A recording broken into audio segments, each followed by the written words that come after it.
تو اب یا تو یہ مدینے ہی کے تھے یا اس روایت کی بنیاد پر حج کر کے مدینے آئے کہ امام سے ملاقات کر لیں تاکہ حج ہمارا کامل ہو جائے. اب روایت کہتی ہے کہ جیسے ہی حسین بھائی امام کی بارگاہ میں حاضر ہوئے, امام نے دیکھا. اب دیکھیں روایت میں آپ یہ سوال کر سکتے ہیں تم اس انداز سے کیسے پڑھ رہے ہو, تو اب روایت ہے بقول مولانا تقی الحیدری صاحب علی اللہ مقامہ کے کہ آدمی روایت بیان کر سکتا ہے, لہجہ تھوڑی بیان کر سکتا ہے, لیکن کچھ چیزیں ہیں کہ حالات کو دیکھ کے آدمی اندازہ کر سکتا ہے کہ اس جو ہے وہ لفظ کو کس انداز میں کہا گیا ہوگا. ورنہ کتاب میں کوئی جو ہے وہ ویڈیو تھوڑی بنی ہوئی ہے کہ آپ نے دیکھ لیا. مگر اگلے فقرے سے لگ رہا ہے کہ امام کو حسین ابن علی کے اس انداز پر کھانا کھلانے کے اعتراض تھا. لہذا جیسے ہی روایت کہتی ہے کہ حسین بھائی آئے, امام نے کہا آئیے آئیے تشریف لائیے. بڑے بکرے کٹے ہیں اب کی حج کے سفر میں. تو یہ میں نے لہجہ اسی لیے اختیار کیا ہے کہ اعتراض سمجھ میں آئے. کہ تم کو کیسے پتا کہ امام نے اعتراض کیا؟ میں نے کہا اگلا فقرہ بتا رہا ہے. اگر اعتراض نہ ہوتا, امام تعریف کر رہے ہوتے, تب حسین کا جواب کیا ہوتا؟ حسین ابن علی کا ارے نہیں مولا بس آپ لوگوں کی دعا فرمائیے اللہ قبول کر لے, یہ ہوتا نا. لیکن حسین نے جو جواب دیا ہڑبڑا کے, اس سے یہ لگ رہا ہے کہ امام نے تعریف نہیں کی ہے, امام نے اس عمل پر اعتراض کیا ان کے. آئیے حسین صاحب, بڑے بکرے کٹے ہیں اب کی حج کے سفر میں. حسین ابن علی نے جلدی سے صفائی دی. ما اردت الا اللہ, مولا میرا کوئی مقصد نہیں تھا یہ کھانا کھلانے کا سوائے خدا کے. یہ صفائی دینے کا کیا مطلب ہوا؟ اس کا مطلب امام نے اعتراض کیا ہے. ابھی ہم نے کہا بھائی کھانا کھلانے کا اتنا ثواب ہے, وہ آدمی حاجیوں کو مسافروں کو کھانا کھلا رہا ہے, امام کو کیوں اعتراض ہوا؟ یہی وہ جگہ ہے جو میں سمجھانا چاہ رہا تھا. ہم سمجھتے ہیں کہ بہت بڑھیا کام کیا ہم نے, لیکن اس کا سائیڈ ایفیکٹ سمجھ میں نہیں آتا ہم کو. صلوات بر محمد و آل محمد. دیکھیں عمل اپنی جگہ ٹھیک ہے, وہ مین چیز ہے, لیکن ہر عمل کے ساتھ ساتھ سائیڈ ایفیکٹ کا سمجھنا بہت ضروری ہے. اور یہ سائیڈ ایفیکٹ ہر آدمی سمجھ میں نہیں پاتا. آپ دواؤں میں دیکھ لیجئے, ڈاکٹروں میں دیکھ لیجئے, ہر آدمی سائیڈ ایفیکٹ کو نہیں سمجھ پاتا. مجھ کو جو ہے وہ ایک ڈاکٹر صاحب نے ایک کوئی اتنی سی ٹیبلٹ لکھ دی, 20 mg 25 mg کہے کی. وہ صاحب شوگر کے ساتھ, شوگر کا پیشنٹ ہوں, وہ میں گیا صاحب ایک جگہ, تو وہ جو جن کے قیام تھا وہ میڈیکل میں جاب کرتا ہے, جو ایریا مینیجر وغیرہ کا, کہ قبلہ دیکھیں ہو سکتا ہے ہماری کمپنی میں یا اس کا ملتا ہے تو لا دیں. ارے یہ بھی لکھا ہے آپ کو؟ میں نے کہا جی ہاں. کہنے لگے کہ آپ کو بلڈ پریشر ہے؟ میں نے کہا نا. تب یہ کیوں لکھ دیا؟ لکھا کس نے تھا؟ ایم ڈی نے. اعتراض کون کر رہا ہے؟ M R. اور میں نے نہیں لیا. اس لڑکے نے کہا میں نے نہیں لیا. واپس جب وہاں سے پڑھ کر کے مجلس آئے اور یہاں لکھنؤ ایئرپورٹ پہ اترے تو ڈاکٹر اسد عباس صاحب ہیں. میں نے کہا اب ان سے رائے لے لوں. میں ان کے پاس گیا, میں نے کہا صاحب یہ پرچہ مجھ کو فلاں ڈاکٹر نے لکھا ہے شوگر کا, اور اس کے انہوں نے کہا ٹھیک ہے ٹھیک ہے. یہ والی لے رہے ہیں کہ نہیں لے رہے ہیں؟ وہی دوا جس کو اس ایم آر نے کہا تھا مت کھائیے جب آپ کو بلڈ پریشر نہیں ہے. میں نے کہا نہیں صاحب وہ تو بلڈ پریشر ہے نہیں, اس لیے میں نے نہیں لیا. کہنے رے بلڈ پریشر سے کیا مطلب ہے؟ کس نے کہا یہ صرف بلڈ پریشر کی ہے؟ ہم نے تو کہنے لگے جو آپ شوگر کی دوائیں کھا رہے ہیں اس کے کچھ سائیڈ ایفیکٹس ہیں, گردہ خراب ہو جاتا اور یہ ہو جاتا. یہ دوا بلڈ پریشر میں بھی کام کرتی ہے, ساتھ ساتھ میٹفارمن کے وغیرہ کا جو سائیڈ ایفیکٹ ہے اس کو کنٹرول کرتی ہے. تو ہر آدمی جو ہے سمجھ نہیں پا رہا ہے. ویسے ہی دین اور شریعت میں عمل ہم کر لیتے ہیں, لیکن ہماری سمجھ میں نہیں آتا کہ یہ جو ہم عمل بڑھیا سمجھ رہے ہیں اس کا سائیڈ ایفیکٹ بھی کچھ ہے. اس کے لیے اللہ نے جو ہے وہ 12 امام مہیا کیے ہیں, وہ بتائیں گے تم کو کس عمل کا سائیڈ ایفیکٹ کیا ہے. یہاں ہر آدمی دیکھ کے کہے گا کہ حسین ابن علی کا عمل بہت بڑھیا تھا, لیکن امام نے جو سائیڈ ایفیکٹ بتایا ہے, صلوات بر محمد و آل محمد, سمجھاتا ہوں. تو میں عین الفاظ تو نہیں مفہوم عرض کرتا ہوں, جو جملہ امام کا وہ سناتا ہوں. امام نے کہا بھائی حسین ابن علی بہت تم نے راستے میں کھانا کھلایا پبلک کو, بڑے بکرے کٹے. انہوں نے صفائی دی کہ ما اردت الا اللہ, میرا مطلب کچھ نہیں تھا سوائے اللہ کے. تو دو آپشن ہے صرف اس میں. حسین ابن علی نے جو جواب دیا ہے، یا حسین ابن علی سچ بول رہے ہیں یا حسین ابن علی جھوٹ بول رہے ہیں. اگر جھوٹ بول رہے ہیں تو امام کو سب کی نیتوں کا حال معلوم ہے، پتا ہے نا. اگر جھوٹ بول رہے ہیں تو امام کو کیا کہنا چاہیے تھا؟ مجھ سے بتاؤ کہ تم کیوں کر رہے تھے، ہمیں اچھی طرح مجھ کو تمہاری نیت کا پتا ہے. اعتراض نہیں کیا. یعنی کیا مطلب؟ یعنی یہ بھی ایکسپٹ کر لیا امام نے کہ تم واقعاً اللہ کے لیے کھلا رہے تھے. تو جب امام نے یہ بھی جو ہے وہ صحیح کر دیا کہ تمہارا یہ کام اخلاص کے ساتھ تھا، بات ہماری بات چلی تھی نا، واقعاً اللہ، تب کیوں اعتراض ہے؟ وہ اعتراض اب سمجھائیں گے. میں سمجھاتا ہوں اپنے الفاظ. ہم سمجھتے ہیں کہ ہم نے بہت بڑھیا کام کیا ہے، کہاں گڑبڑ ہوئی ہے ہم سمجھ بھی نہیں پاتے ہیں.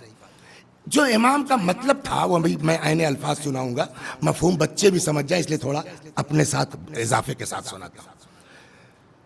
آپ مثلا فرض کیجئے 50 آدمی ہیں، قافلہ رکا، آپ کو اللہ نے پیسہ دیا، آپ نے کھانا کھلا دیا سب کو، 1 بار 2 بار 4 بار 5 بار 10 بار 20 بار آپ تو کھانا کھلا رہے ہیں. لیکن اس پبلک میں جو کھانا کھا رہی ہے اس میں کتنے غریب لوگ ہیں جو آپ کی طرح دوسروں کو نہیں کھلا سکتے. کوئی بیچارہ جو ہے وہ زیور رکھ کر کے آیا ہے، کوئی بیچارہ قرضہ لے کر کے آیا، چلو بھائی جو بھی روکا سکا ہوگا حج ہو جائے، اور آپ کھلا رہے ہیں. امام کا جملہ یہ ہے اتنا سا، تمہارے اس کھانا کھلانے سے تکاثروا فی انفسہم، بقیہ جو لوگ قافلے میں تھے ان کو کمتری کا احساس ہوا، جس کو انگریزی میں کیا بولتے ہیں، کمپلیکس، کمتری کا احساس ہوا. تم کر رہے ہو اللہ کے لیے، لیکن اس کا سائیڈ ایفیکٹ یہ ہے کہ 10 آدمی اسی قافلے میں ہیں کہ جن کو اپنے کو احساس کمتری ہو رہا ہے، یار ان کو اللہ نے دیا یہ کر رہے ہیں، ہمارے پاس ہوتا ہم بھی کرتے.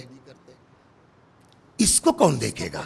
تو کرنا کیا چاہیے تھا؟ اب جو میں عرض کرنا چاہ رہا ہوں کرنا کیا چاہیے، تو جو مفہوم میری سمجھ میں آیا شاید حضرت جو کہنا چاہتے ہیں کہ تم کو یہ اعلان کر دینا چاہیے تھا قافلے میں کہ بھائی آپ لوگ الگ الگ انتظام کیوں کریں گے. ایسا ہے کہ فلاں صاحب کو مثلا وسیم صاحب کو میں ذمہ دار بنائے دیتا ہوں، جن کے پاس جو ہے وہ ان کے پاس اکٹھا کر دیں، اور یہی جو ہے وہ راستے بھر کھانے کا انتظام دیکھیں گے. تو کوئی 2 روپیہ دیتا، کوئی 100 روپے دیتا، کوئی 50 روپے دیتا، کوئی 1 روپیہ دیتا، جو کم پڑتا وہ سب تم ملا دیتے. تو معلوم ہوا پورے قافلے نے مل کر کے 10% دیا ہے، 90% تمہارا ہے. کھانا پک گیا، سب نے کھا لیا، لیکن کسی کو ذلت کا احساس نہیں ہوگا، اس لیے کہ ہر آدمی یہ سمجھے گا ابھی میرا بھی لگا ہے، میرا بھی لگا ہے، میرا بھی لگا ہے. ایک اور دوسرے جس کو ثواب دینا ہے اس کو پرسنٹیج پتا ہے کہ کس کا کتنا لگا ہے. صلوات بر محمد و آل محمد. بات سمجھ میں آئی آپ کے؟ تو وہ اخلاص بھی ہے. بات تو یہاں سے تھی کہ پہلی بات تو یہ کہ ہمارے اندر اخلاص ہی پیدا ہونا مشکل ہے، اور اگر اخلاص بھی ہے تو یہ سائیڈ ایفیکٹس ہیں جس کو ہم سمجھ نہیں پاتے. غور فرمایا آپ نے؟ یہ ہے ہمارا حال، ہمارا کیا، ہم سے بڑے بڑوں کا حال. اور بات یہاں سے چلی تھی کہ جب تک اپنی اوقات کو نہیں سمجھو گے تب تک عظمت اہل بیت، خاص کر کے عظمت حضرت زہرا نہیں سمجھ پاؤ گے. تو اب ہم لوگوں کا حال معلوم ہو گیا نا. ہماری نماز کا حال یہ ہے، ہماری دعاؤں کا حال یہ ہے، ہماری تلاوت کا حال یہ ہے. اب جب یہاں تک آپ کو میں لے آیا خوب گھما کر کے، اب پہچانیے صدیقہ طاہرہ کیا تھی. حدیث کون سی شروع کی تھی؟ پیغمبر نے فرمایا فاطمہ تو سیدۃ نساء العالمین، فاطمہ سیدہ ہیں، سردار ہیں دنیا کی تمام عورتوں کی، من الاولین والآخرین، ازل سے لے کے ابد تک، جب سے دنیا کا وجود ہے اور جب تک دنیا باقی رہے گی فاطمہ سیدہ تھیں، سیدہ ہیں، سیدہ رہیں گی. اس کے بعد جملہ پھر واپس چلتا ہوں. اپنی اوقات دیکھیں ہم لوگ، اخلاص بھی ہے تب بھی یہ حالت ہے ہمارے عمل کی، لیکن پیغمبر فرماتے ہیں کہ مگر میری بیٹی، اب رسول اللہ کا جملہ ہے، فرماتے وَأَنَّهَا لَتَقُومُ فِي مِحْرَابِهَا يُصَلُّونَ عَلَيْهَا 70,000 مَلَكٍ مِّنَ المقربین.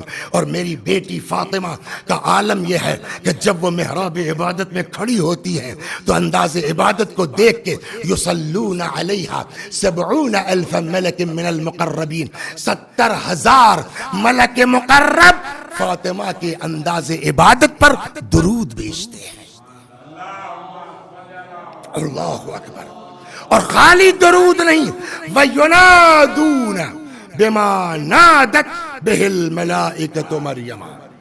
اور اسی انداز سے فاطمہ زہرا کو پکارتے ہیں جیسے ملائکہ مریم کو پکارا کرتے تھے. کہتے ہیں یا فاطمہ تو ان اللہ اصطفاک، فاطمہ اللہ نے تم کو چن لیا، وطہرک، اللہ نے تم کو پاک و پاکیزہ قرار دیا، واصطفاک علی نساء العالمین، اللہ نے تم کو دنیا کی تمام عورتوں پر منتخب قرار دیا. یہ صدیقہ طاہرہ، یہ ہے فاطمہ زہرا. ایک نقطے کی طرف اور آپ کو 15 منٹ لے لیے پھر مصائب پہ آ جاتا ہوں کہ فاطمہ زہرا سلام اللہ علیہا کیا ہے، اور اسی سے پھر ربط بھی ہو جائے شاید ماں کا. دیکھیے ہم سب، اس میں کوئی شک نہیں ہے کہ مجرم ہے، اس میں کوئی شک نہیں ہے کہ گناہ گار ہے. کون آدمی اس دنیا میں ہے جو دعویٰ کر سکتا ہے کہ ہم نے زندگی میں گناہ نہیں کیا ہے؟ سوائے 14 افراد کے کائنات میں کوئی معصوم نہیں ہے. تو اب گناہ تو ہم سے ہوا ہے تو مایوس ہو جائے بھئی اب تو گناہ ہو گیا، اب تو گئے جہنم میں. کہا نہ، خدا بہت کریم ہے، خدا بہت رحیم ہے، ٹینشن مت لو. میں آپ کو 2 آیتیں سناتا ہوں، ایک آدھ روایتیں پھر آتا ہوں جناب فاطمہ کی طرف. ارشاد ہوتا ہے، اللہ فرماتا اذا سألک عبادی عنی فإنی قریب. میرے حبیب جب میرے بندے میرے بارے میں سوال کریں تو آپ کہہ دیجئے میں اپنے بندوں سے بہت قریب ہوں. اجیب دعوت الداع اذا دعان، جب میرا بندہ مجھے پکارتا میں اپنے بندے کی پکار کو سنتا ہوں. فلیستجیبوا لی ولیؤمنوا بی لعلہم یرشدون، بس ان سے کہیے کہ مجھ کو پکاریں، مجھ پر ایمان لائیں، شاید ان کو راہ ہدایت مل جائے. یا ایک جگہ اور قرآن ہی میں ہے، اللہ فرماتا ہے قل یا عبادی الذین اسرفوا علی انفسہم لا تقنطوا من رحمت اللہ. اے پیغمبر آپ کہہ دیجئے میرے ان بندوں سے لا تقنطوا من رحمت اللہ، اللہ کی رحمت سے مایوس نہ ہو. ان اللہ یغفر الذنوب جمیعا، اللہ تمہارے سارے گناہ معاف کر دے گا. اور ایسا معاف کرتا ہے نا، اللہ اکبر، ایسا معاف کرتا ہے. دعائے کمیل تو پڑھتے ہیں نا، کم من قبیح سترتا، پالنے والے کتنی برائیاں ہیں جس پر تو نے پردہ ڈال رکھا ہے. وَكَم مِّن ثَنَاءٍ جَمِيلٍ لَسْتُ أَهْلًا لَهُ نَشَرْتَ، کتنی تعریفیں ایسی ہیں جس کا میں مستحق نہیں ہوں، تو نے پھیلا رکھا ہے. یہ کرم ہے خدا کا. شراب کی جب حرمت کی آیت نازل ہوئی نا تو بینڈ ہو گیا. اب جو لوگ 30 40 سال سے پی رہے ہیں، چھوڑنا آسان کام تو نہیں ہے. تو اب اندر چلنے لگا، چوری چھپے چلنے لگا. ایک دن ایک چچا میاں بزرگ سر پر شراب کے برتن لیے جا رہے ہیں، سامنے سے دیکھا رسول اللہ آ رہے ہیں، ڈر گیا. اور باپ رے باپ، اگر پیغمبر نے پوچھ لیا کیا ہے، سچ کہا تو پھنسے، جھوٹ کہا تو پھنسے. وہیں سے کہتا خدا آج اپنے نبی کے سامنے میری عزت بچا لے، اب نہیں پیوں گا، اب نہیں کروں گا یہ گناہ. وہ اپنے خدا سے بات کر ہی رہا تھا، تب تک رسول اللہ آ گئے. کیا لیے ہو؟ اب تو ہڑبڑا گیا بیچارہ اچانک. اس کے منہ سے جھٹکے میں نکلا یا رسول اللہ سرکہ ہے. سرکہ ہے، ذرا اتاریے تو. اب تو حالت اور خراب. اتارا، سرپوش ڈھکن جو بھی تھا ہٹایا. ہاں اچھا ماشاءاللہ. اب پیغمبر نے جو سر اٹھایا تو دیکھا وہ بڈھا رو رہا ہے. کہ کیوں رو رہے ہو بھائی؟ تم سے میں نے پوچھا کہ کیا ہے، تم نے کہا سرکہ ہے. اور یہ سرکہ ہے، اس میں رونے والی کون سی بات ہے؟ دیکھیے اللہ صرف معاف نہیں کرتا، معاف بھی کرتا ہے، آبرو بھی بچاتا ہے۔ میرا اللہ اتنا کریم ہے، میرا خدا اتنا کریم ہے کہ جو اپنے بندوں کو معاف بھی کرتا ہے اور ان کی عزت بھی بچاتا ہے، آبرو بھی بچاتا ہے۔ یہ تو ہم جیسے نالائق انسان ہیں کہ اگر کسی کے بارے میں کچھ پتا چل گیا تو اب زبان میں کھجلی ہو رہی ہے کیسے بیان کر دیں، اس کے لیے بھی رک جائیے، اب موضوع سے ہٹ کے مگر یہ سن لیجئے، روایت کہتی ہے کہ اگر من روا روایتاً لأخیہ یراد بہ شیئا، اگر کوئی اپنے دینی بھائی کے بارے میں کوئی چیز بیان کرے اس نیت سے کہ اس کی بے عزتی ہو جائے، روایت کہتی ہے کہ اگر گھر کے کونے میں بھی گھسے رہو گے اللہ تم کو نکال کے بے عزت کرے گا ضرور۔ خدا اتنا اپنے بندوں کو چاہتا ہے، اتنا اپنے کہ معاف بھی کرتا ہے اور آبرو بھی بچاتا ہے۔ خالی آبرو نہیں، دعائے کمیل مولا کا جملہ کیا تھا؟ کم من ثناء جمیل، کتنی چیزیں ہیں جو اللہ نے پھیلا رکھی، میرا بندہ ایسا ہے، میرا بندہ ویسا ہے نا۔ ایک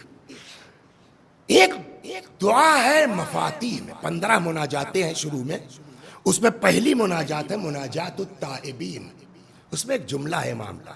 دیکھیے اہل بیت جو دعاؤں میں فقرے کہتے ہیں وہ حقیقت پر مبنی ہے، معاذ اللہ بٹرنگ اور چاپلوسی نہیں ہے۔ اس میں امام کا جملہ ہے الہی ان کان الندم علی الذنب توبۃ فانی وعزتک من النادمین، خدا اگر اپنے گناہ پر شرمندہ ہونا یہی توبہ ہے، تیری عزت کی قسم ہم شرمندہ ہیں۔ اس کا کیا مطلب ہوا؟ یعنی اتنا کریم ہے اللہ کہ تم توبہ نہ بھی کرو، خالی اپنے کیے پر افسوس کر لو، پچھتا لو، نادم ہو جاؤ، اللہ اس ندامت کو توبہ کاؤنٹ کر لیتا ہے۔ ایک روایت میں ہے التائب من الذنب کمن لا ذنب لہ، گناہوں سے توبہ کرنے والا جسٹ لائک اس نے گناہ کیا ہی نہیں ہے، یہ معمولی کرم ہے۔ اور ایک روایت تو عجیب ہے جو کہتی خالی اللہ توبہ تھوڑی قبول کرتا ہے، توبہ کرنے والوں سے محبت کرتا ہے۔ لو عجیب ہے، ان اللہ یحب الشاب التائب، اللہ توبہ کرنے والے جوانوں سے محبت کرتا ہے نا۔ ایک چیز، دوسری چیز جو ہے وہ ہے کہ اللہ ایسا کریم ہے نا، وہ بہانہ ڈھونڈتا ہے کہ کہاں سے بہانہ ملے میں اپنے بندے کو معاف کر دوں۔ اکثر آپ لوگ نماز جنازہ میں شریک ہوتے ہیں، نماز جنازہ پڑھتے ہیں تو کچھ چیزیں ہیں نا بچپنے سے کر رہے سنتے سنتے یاد ہو جاتا ہے۔ ویسے ہی نماز جنازہ میں لاسٹ والی جو دعا ہے چوتھی تکبیر کے بعد ہے نا، الہی اللہم انا لا نعلم منہ الا خیرا، یہ سب پڑھتے ہیں، ہر نماز جنازہ میں پڑھی جاتی ہے نا۔ اللہم انا لا نعلم منہ الا خیرا، پالنے والے میں ان کے بارے میں، جن کی نماز پڑھ رہا ہوں ان کے بارے میں، پالنے والے میں کچھ نہیں جانتا سوائے خیر کے۔ ہم تو اسی خاندان کے ہیں، ہم تو اسی گھرانے کے ہیں، ہم کو تو کل پتہ ہے کہ یہ چچا کیا کیا کر کے مرے ہیں، یہ بڑھیا کی کیا کیا جو ہے وہ حالت تھی۔ اس کے باوجود آپ کہہ رہے ہیں کہ ہم کچھ نہیں جانتے اللہ میں، ٹھیک تھا۔ سوال عام پبلک کو اگر نہیں پتا ہے، فرض کیجئے وسیع حسن صاحب مر گئے، تو اب جب ہم مر گئے تو ہمارے جنازے میں وثیقہ اسکول سے آدمی جائے گا، ہمارے مدرسے سے لوگ جائیں گے نا، تب یہ ہوا کہ بھائی یہی وثیقہ ہی میں کوئی آدمی ہے جو نماز جنازہ پڑھا دے۔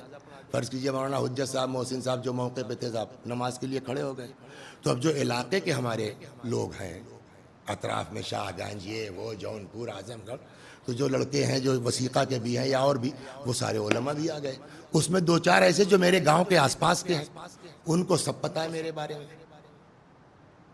کھڑے ہوئے حجت صاحب نماز پڑھانے کے لیے، اور حجت صاحب نے یہی کہہ دیا اللہم انا لا نعلم منہ الا خیرا، ہم یہ وسیع حسن کے بارے میں کچھ نہیں جانتے سوائے خیر کے۔ اب جب نماز جنازہ ختم ہو گئی تو دو ایک لڑکے جو وسیع صاحب سے تپے ہوئے تھے، انہوں نے حجت صاحب کو گھیر لیا کہ مولانا آپ نماز پڑھا رہے تھے جنازے کے، جھوٹ بول رہے تھے؟ کیا مطلب؟ کہ 30 سال سے وثیقہ میں وسیع صاحب تھے، آپ کو نہیں پتا ہی کتنے بدمعاش آدمی ہیں؟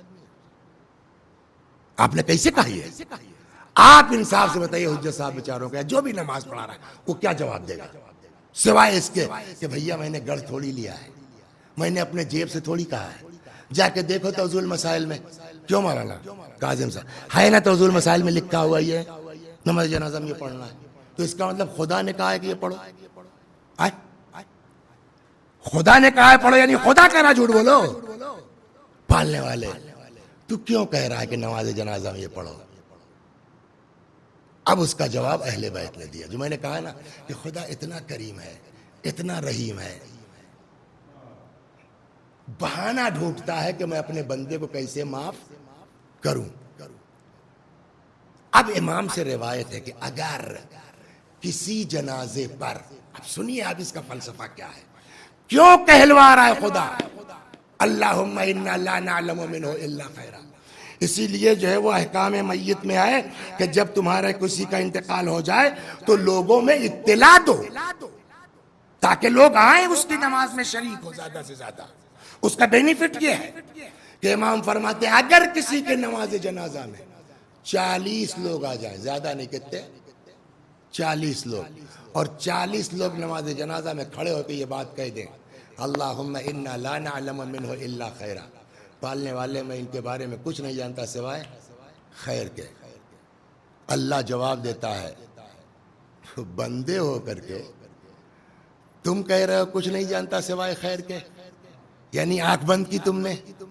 تو جب بندے ہو کہ تم کہہ رہے ہو کہ ٹھیک تھا تو میں تو اس کا اللہ ہوں۔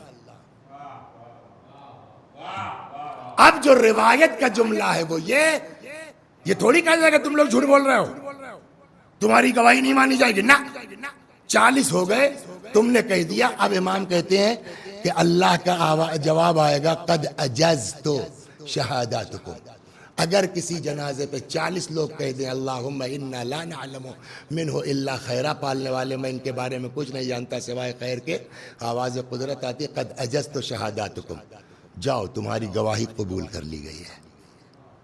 اور خالی یہی نہیں تمہاری گواہی قبول کر لی گئی، اس کے بعد جواب آتا ہے یہ تو تم نے اس کی گواہی دی جو تم کو پتا تھا اور تم نے آنکھ بند کر لی، اس کے کچھ گناہ وہ ہیں جو میں جانتا ہوں تم لوگ بھی نہیں جانتے، تو جب تم لوگوں نے آنکھ بند کی تو میں نے اس کو تو معاف کیا ہی کیا، جو تم نہیں جانتے تو میں جانتا تھا میں نے اس کو بھی معاف کر دیا۔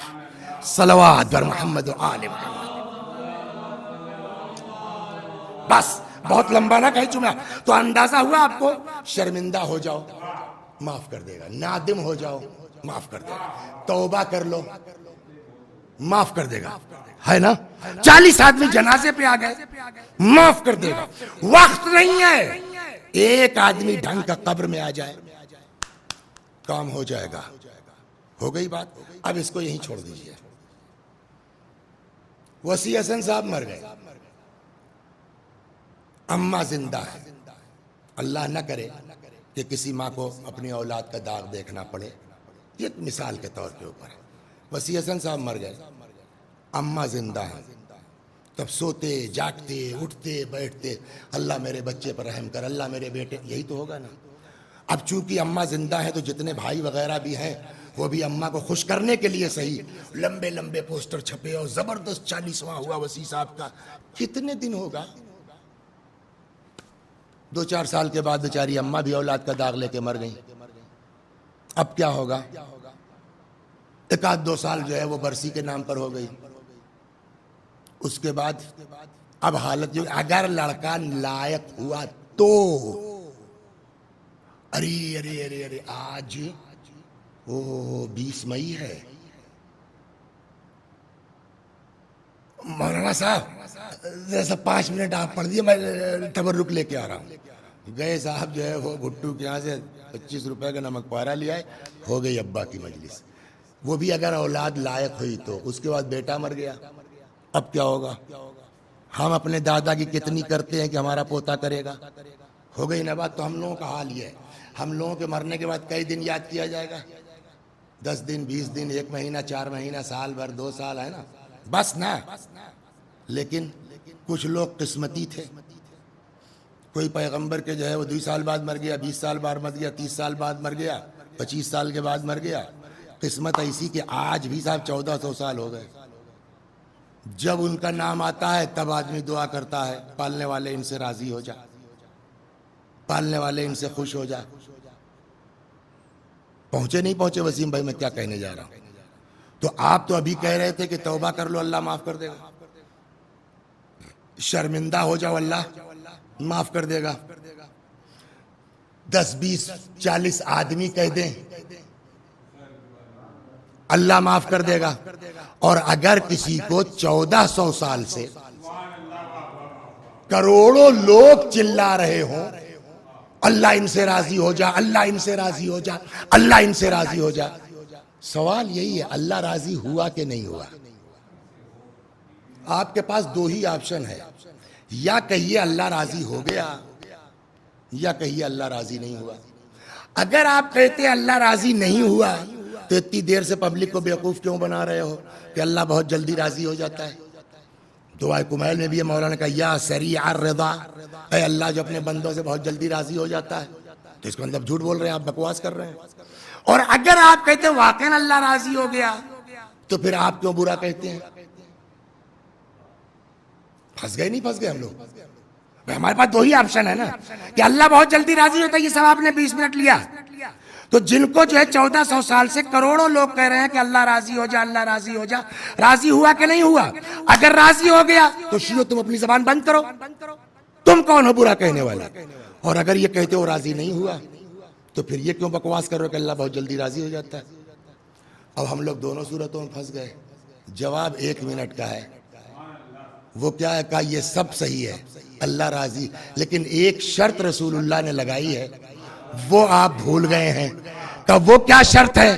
کہ اللہ بے شک بہت جلدی راضی ہو جاتا ہے, اللہ بے شک بہت جلدی معاف کر دیتا ہے, لیکن ایک شرط پیغمبر نے لگائی ہے کہ اللہ اسی سے راضی ہوتا ہے جس سے فاطمہ راضی ہو جائے.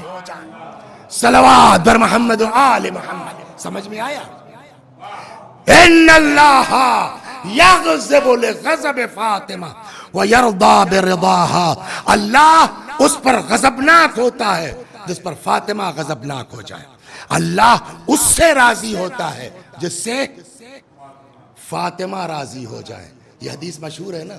تو چاہے جتنی توبہ کر لو, چاہے جتنا استغفار کر لو, چاہے جتنے لوگ جو ہے تمہارے لیے دعا کر لیں, جب تک فاطمہ راضی نہیں ہوں گی تب تک اللہ راضی. اور اس روایت کے بعد اسی سے اندازہ ہوتا ہے کہ ماں باپ کی عظمت کیا ہے.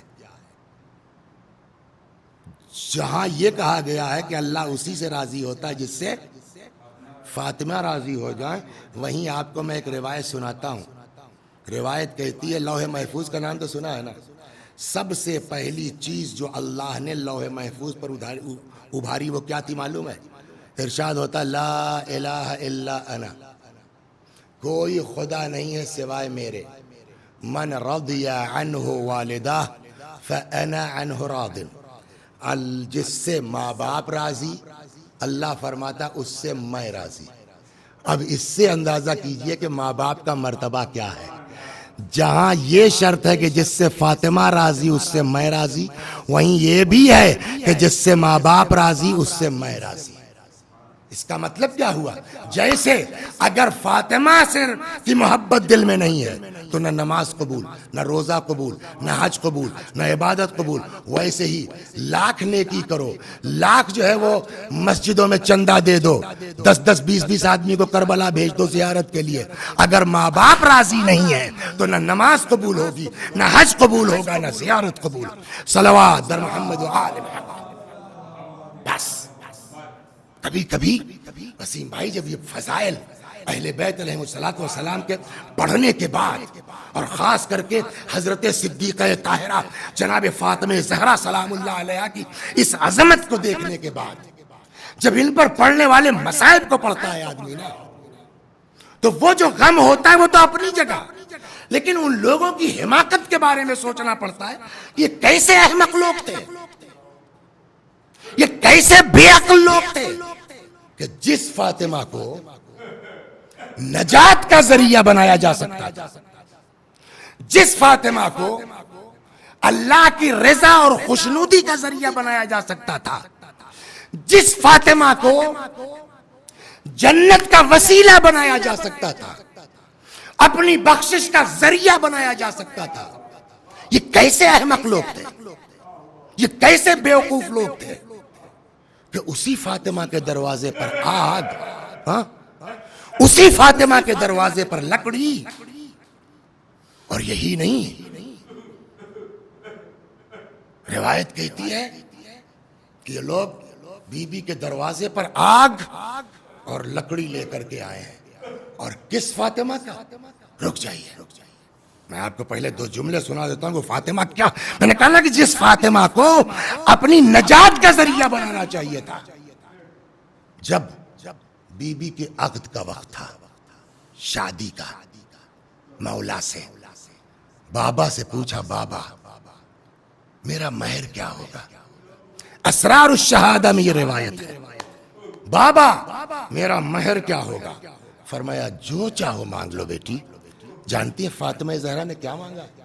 پیسہ، مال، دولت، زمین، جائیداد نہیں، فرماتی ہیں بابا بس مجھ کو اتنا حق مل جائے کل کو میدان قیامت میں کہ میں آپ کی گناہگار امت کی شفاعت کر سکوں۔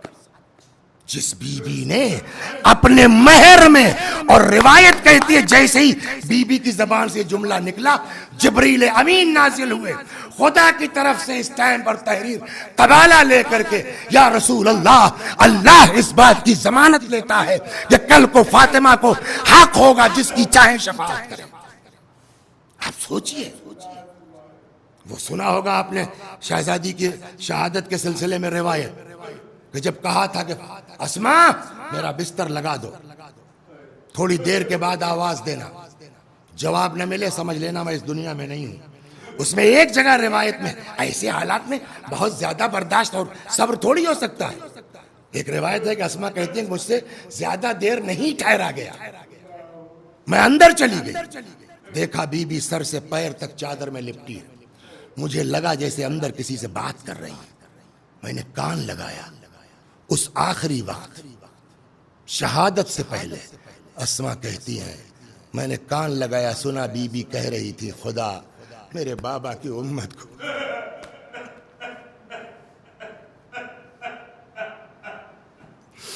وہی میں کہہ رہا ہوں نا کہ جو اتنی عظیم بی بی ہے، جس کو نجات کا ذریعہ اور جنت کا ذریعہ اور بخشش کا ذریعہ اس کے دروازے پر، اور اس بیتکے ڈھنگ سے آگ لے کے آئے، لکڑی لے کے آئے، دق الباب کیا، بی بی آئی، کیا ہے کہ علی کو گھر سے باہر نکالا۔ فرمایا علی تو نہیں آئیں گے، جواب سنیں گے آپ ان کی بدتمیزی، علی نہیں آئیں گے، ہم گھر میں آگ لگا دیں گے۔ بی بی نے پھر ایک ایسا جملہ کہا کہ شاید کچھ ہوش ٹھکانے آ جائیں ان کے، کچھ ادب لحاظ، کچھ غیرت باقی ہو، بیدار ہو جائے۔ جب ان سبوں نے کہا کہ ہم گھر میں آگ لگا دیں گے، بی بی نے کہا کیا اس گھر کو آگ لگا دو گے جس گھر میں تمہارے نبی کے چھوٹے چھوٹے بچے ہیں؟ یہ معمولی جملہ نہیں ہے۔ میرے خیال میں یہ جملہ ان کے اس ایمان کو کوریدنا تھا کہ اب کتنا تم کو اپنے نبی سے عشق باقی ہے، کتنا تم کو اپنے نبی سے محبت باقی ہے، کیا اس گھر کو آگ لگا دو گے جس میں تمہارے نبی کے چھوٹے چھوٹے بچے ہیں؟ روایت کا جملہ ہے وزیر بھائی کہ ایک شخص کہتا وَإِن، میری سمجھ میں جو ترجمہ آیا ہے وَإِن کا وہ یہ کہ ہوا کریں، مطلب چاہے جو ہو ہم جلا دیں گے، اور سیدھے وہ تو صاحب موجود ہے نا کہ جلا دیا۔ تاریخ کہتی آگ لگا دی گئی، دروازے کا جب کچھ حصہ جل چکا تو روایت کہتی ایک شخص آگے بڑھا اور اتنی زور سے پیروں سے دھکا مارا کہ دروازہ اپنی جگہ سے اکھڑا ہے اور آن کے بی بی کے سینے پہ لگا۔ پیچھے دیوار ہے، سامنے سے آ کے دروازہ لگا۔ تاریخ کہتی ہے کہ کچھ لوگوں نے کچھ دیر تک دبائے رکھا ہے. اللہ اکبر، اللہ اکبر، دبائے رکھا ہے. مرحوم آیت اللہ کمپانی یہاں پر ایک مرثیہ کہتے ہیں. میں نے نہیں پڑھا کسی روایت میں، لیکن اتنے بڑے عالم کا مرثیہ کہنے کا مطلب کہ انہوں نے کہیں دیکھا ہوگا. فرماتے ہیں وَلَسْتُ أَدْرِي مَا قِصَّةُ الْمِسْمَارِ سَلْ صَدْرَهَا خَزِينَةُ الْأَسْرَارِ. میں تم کو کیا بتاؤں کیل کا قصہ کیا ہے، اس سینے سے پوچھو جس میں وہ کیل در آئی ہے. اس کا مطلب کیا ہوا؟ شاید دروازے میں کوئی کیل تھی، جب دروازہ اکھڑا اور بی بی کے سینے پہ آیا، ان لوگوں نے دروازے کو دبایا تو شاید وہ کیل بی بی کے سینے میں در آئی ہے. یہ وہ مصیبت ہے جو پڑھ نہیں سکتا. سن، یہ آدمی صرف تصور کرے گا کہ بی بی کو اس وقت کتنی اذیت ہوگی. کون بیان کرے گا کتنی اذیت ہوئی؟ کچھ دیر تک دبائے رکھا. اس کے بعد یہ لوگ گھر میں گھس گئے. تاریخ کہتی ہے جیسے ہی بی بی در و دیوار کے درمیان سے نکل پائیں اپنا درد بھول گئیں. اللہ اکبر، اپنا غم بھول گئیں. تاریخ کہتی آئیں امیر المومنین کے سامنے سینہ سپر ہو گئی. اب پڑھنے کے لائق نہیں ہے. اور صحیح بات ہے کہ چھٹے امام نے فرمایا ہے کہ بتاؤ ہمارے چاہنے والوں کو کہ ہم پر گزری کیا ہے، ورنہ یہ مصیبت پڑھنے کے قابل نہیں ہے. کیا آئیں جیسے در و دیوار کے درمیان سے نکل پائیں، آ کے امیر المومنین کے سامنے کھڑی ہو گئی، سینہ سپر ہو گئی. روایت کہتی ہے ایک شخص نے تلوار نکال لی، تلوار کے دستے سے بی بی کے شکم مبارک پر ایسا وار کیا ہے. اللہ اکبر کہ دو روایتیں. ایک روایت میں کہ بی بی کی چیخ نکل پڑی. فرماتی ہیں یا فضت خذینی لقد سقطت ما فی احشائی. فضہ مجھے پکڑ لو، فضہ مجھے سہارا دے دو، اے فضہ میرا بچہ مر گیا ہے.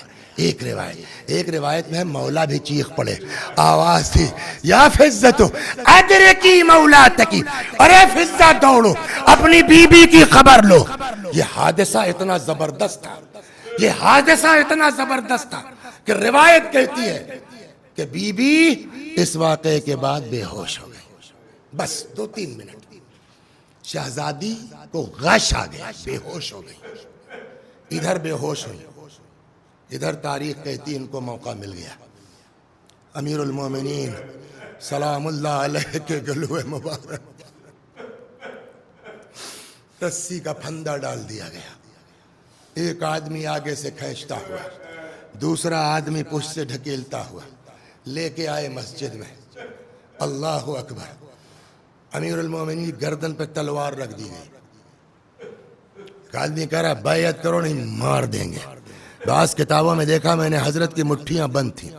کچھ لوگ زبردستی کوشش کر رہے تھے ہاتھ کھول کے ہاتھ پہ ہاتھ رگڑوا کے شور مچا دیں چلو بیعت ہو گئی. ادھر یہ ہو رہا تھا. ادھر گھر کا عالم یہ ہے کہ تھوڑی دیر میں بی بی کو غش سے افاقہ ہوا. تاریخ کہتی ہے جیسے ہی ہوش میں آئی نا، پہلا سوال جو شہزادی کا تھا وہ یہ تھا علی کہاں گئے. اور جب بتایا گیا کہ مولا کو تو گرفتار کر لیا گیا ہے، تو یہاں بھی 2 طرح سے روایتیں ملتی ہیں. ایک روایت میں کہ بی بی نے سر پہ ردا ڈالی نکل پڑی گھر سے. ایک روایت میں ہے کہ نہیں چلا جا رہا تھا. اور یہ سمجھ میں آتی کہ ایسے حادثے کے بعد کیسے ہو سکتا. اب یہاں روایت کہتی ہے کہ خاندان کی 2 عورتوں نے بی بی کے دونوں طرف سے بازو دعوا مجلس تباہ ہو گئی، گھر سے لے کے چلی ہے. جیسے ہی باہر آئی فرماتی ہے خلو ابن عمی، علی کو چھوڑ دو ورنہ بابا کا کرتا سر پہ رکھ لوں گی. تھوڑا سا واپس چلیے آپ کو سنا دیں. 5ویں امام باقر علیہ السلام کی بزم ہے. ایسے ہی شہزادی کا ذکر نکل آیا. یہ بات نکل آئی کہ بی بی نے کہا علی کو چھوڑ دو ورنہ بابا کا کرتا سر پہ رکھ لوں گی. 5ویں امام فرماتے ہیں خدا کی قسم اگر ہماری ماں فاطمہ نبی کا کرتا سر پہ رکھ لیتی نا، مدینے میں ایک آدمی زندہ نہ بچتا. نکلی گھر سے. سلمان فارسی کہتے ہیں کہ بی بی نے آواز دی خلو ابن عمی، چھوڑ دو علی کو ورنہ سر کے بال کھول دوں گی. سلمان فارسی کہتے ہیں جیسے ہی فاطمہ نے جملہ کا مسجد نبوی لرز کے اٹھنے لگی. اللہ اکبر. واہ رے میرا مولا, واہ رے میرا مولا. ابھی میں نے بتایا نا گردن پہ تلوار ہے, مٹھی بند ہے, بیعت کرو نہیں مار. ادھر بی بی کا یہ جملہ آقا کے کانوں میں چلا گیا. بس علی کو کرنا کیا تھا؟ چپ رہتے بس. فاطمہ بد دعا کر دیتی, مدینہ تباہ ہو جاتا. بس نا, تاریخ کیا لکھتی؟ نبی کی بیٹی کو اتنا ستایا گیا, بد دعا کر دی, مدینہ. علی سے کوئی مطلب تھا؟ لیکن واہ رے میرا مولا. اس موقع پر بھی روایت کہتی جب گردن پہ تلوار جیسے ہی بی بی کی آواز مولا کان میں پہنچی لا, ویسے ہی سلمان کو بلایا. اشارے میں سلمان دوڑو. جی مولا کرے سلمان دوڑ جاؤ, جاؤ جلدی سے فاطمہ سے کہہ دو گھر چلی جائے, بد دعا نہ کرے سلمان. اے سلمان, اگر زہرا نے بد دعا کر دی مدینے میں ایک آدمی نہیں بچے گا. سلمان کہتے میں دوڑا دوڑا آیا. میں نے کہا بی بی آپ رحمت للعالمین کی بیٹی ہیں, آپ عذاب خدا کا سبب نہ بنیے. فرماتے سلمان میرا بھی مزاج نہیں ہے, میں بھی نہیں چاہتی. کہا پھر؟ کہا دیکھ نہیں رہے ہو یہ لوگ علی کو قتل کرنا چاہتے. ارے میں سب برداشت کر لوں, علی کا قتل کیسے برداشت کر سکتی ہوں؟ سلمان نے کہا بی بی تو میں خود سے تھوڑی آیا ہوں کہنے. کہا پھر؟ کہا مجھ سے علی نے کہا ہے زہرا سے کہہ دو گھر چلی جائے. کیا علی نے کہا ہے؟ ہاں بی بی. فرماتی ہوں میں علی کی اطاعت گزار. یہ کہہ کے فاطمہ زہرا گھر میں واپس آ گئی. دنیا میں کون سی عورت ایسی ہے جس کا شوہر تلوار کے نیچے ہو؟ سيعلم الذين ظلموا أي منقلب ينقلبون إنا لله وإنا إليه راجعون. خدا ہماری اس عزا کو قبول فرما, مزید عزائے اہل بیت کی توفیق کرامت فرما. میں بھی پڑھتا ہوں, میرے ساتھ آپ بھی دہرائیے مرحومہ کے ایصال ثواب کی نیت سے. اللہم صل علی محمد وآل محمد. اللہم صل علی محمد وآل محمد. اللہم صل علی محمد وآل محمد. اعوذ باللہ من الشیطان الرجیم. بسم اللہ الرحمن الرحیم. الحمد للہ رب العالمین الرحمن الرحیم مالک یوم الدین. إياك نعبد وإياك نستعين. اهدنا الصراط المستقيم صراط الذين أنعمت عليهم غير المغضوب عليهم ولا الضالين. بسم الله الرحمن الرحيم. قل هو الله أحد الله الصمد لم يلد ولم يولد ولم يكن له كفوا أحد. بسم الله الرحمن الرحيم. قل هو الله أحد الله الصمد لم يلد ولم يولد ولم يكن له كفوا أحد. بسم الله الرحمن الرحيم. قل هو الله أحد الله الصمد لم يلد ولم يولد ولم يكن له كفوا أحد. كذلك الله ربنا صدق الله العلي العظيم. اللهم صل على محمد وآل محمد. اللهم صل على محمد وآل محمد. اللهم صل على محمد وآل محمد وعجل فرجهم واحشرنا معهم. پروردگارہ اس سورہ حمد و توحید و صلوات اور اس ذکر حضرت فاطمہ زہرا اس مجلس کا ثواب مرحومہ سیدہ چندہ بی بی بنت شمشیر علی مرحوم کی روح تک پہنچا دے, ان کے گناہوں کو بخش دے, جوار معصومین میں جگہ کرامت فرما. یا اللہ ہمارے گناہوں کو بخش دے, ہمارے ماں باپ کے گناہوں کو بخش دے, ہمیں اعمال خیر کی توفیق کرامت فرما. وآخر دعوانا ان الحمد للہ رب العالمین.